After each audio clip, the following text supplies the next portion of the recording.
The question being, should Penn State, for these atrocious crimes, get the death penalty? I'm not going to lie. I can't even believe this is a question. Of course they should get the death penalty. The death penalty, according to its bylaws, by definition, the NCAA, and a one-year ban. When I say death penalty, I'm talking about death. I'm talking about minimum 2 years. I'm talking about 5 years if necessary. I think this is the most heinous crimes that we have ever had to associate with the world of sports in my career. Whatever you have to do to make sure they're taken care of, while making sure the Penn State University does not have a football program, is fine with me. I don't care how it's done. I don't care if it's the NBA and the NCAA. I don't care if if the institution inflicts it upon itself. I don't care if the Pennsylvania State Legislature steps in because they're a state university and addresses this matter.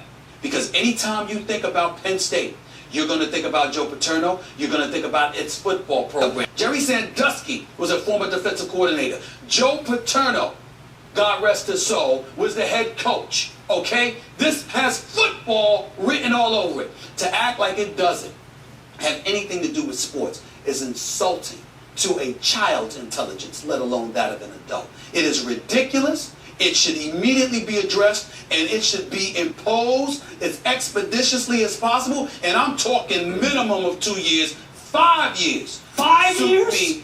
I don't think they should be playing football. 5 years? Lord, They should not be allowed to play. This is child molestation.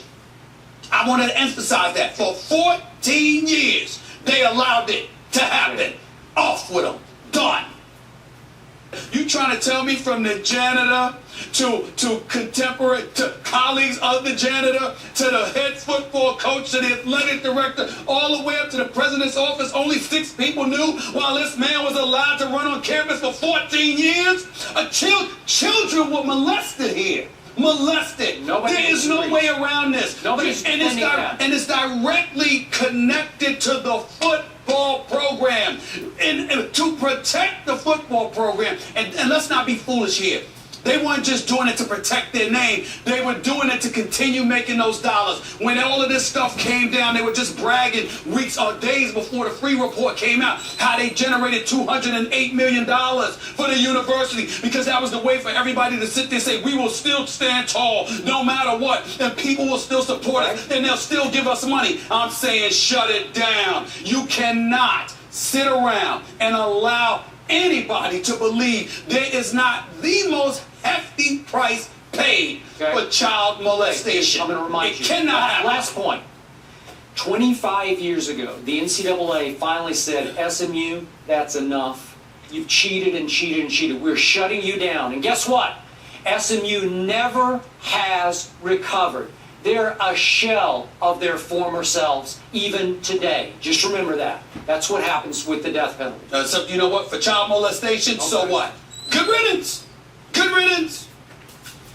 Much worse than paying some players.